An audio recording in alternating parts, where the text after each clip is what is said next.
مطلق قماندان محترم آهنگ هزارگی و صدای انجانیر جوالای سلطانی و عارف شاداب به نام بنفشه تقدیم گردید.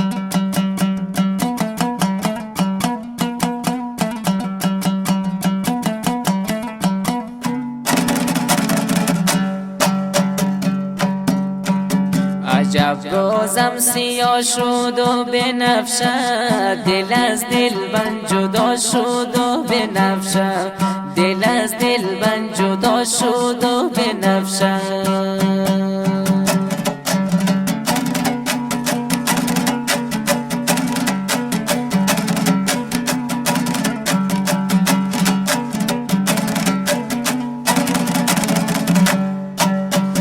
بدری روزی جدایی رنالد، جدایی از کجا شد و بنفشم، جدایی از کجا شد و بنفشم.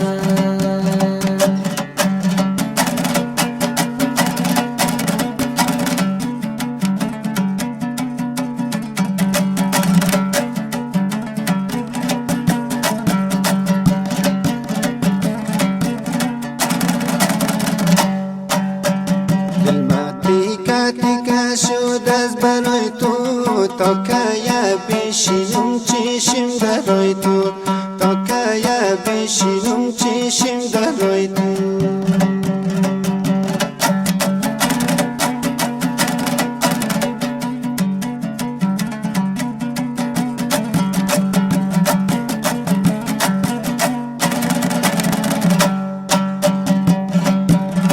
شنیدم که ناجر است بنفشه، در جانی عاشق و درد و بلای تو، در جانی عاشق و درد و بلای تو.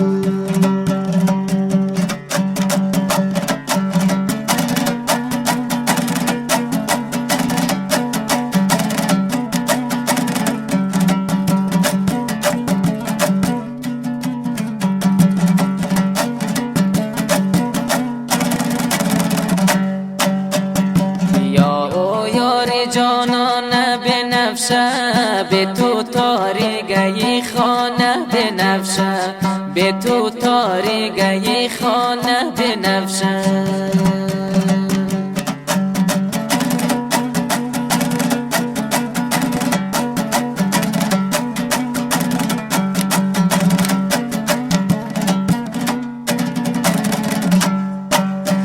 بیا که ما و تو یک جا بشینیم، نخور غصه زمانه بنفشه، نخور غصه زمانه بنفشه.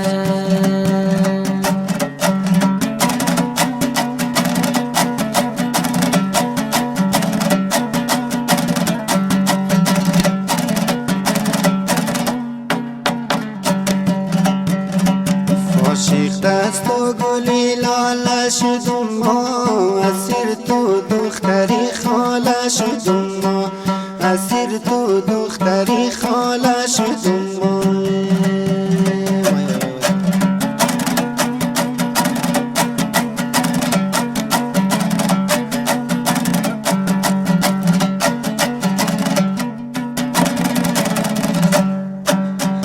نفهمیدم بنفشه به وفایی، در آتش ساخته جرماله شدم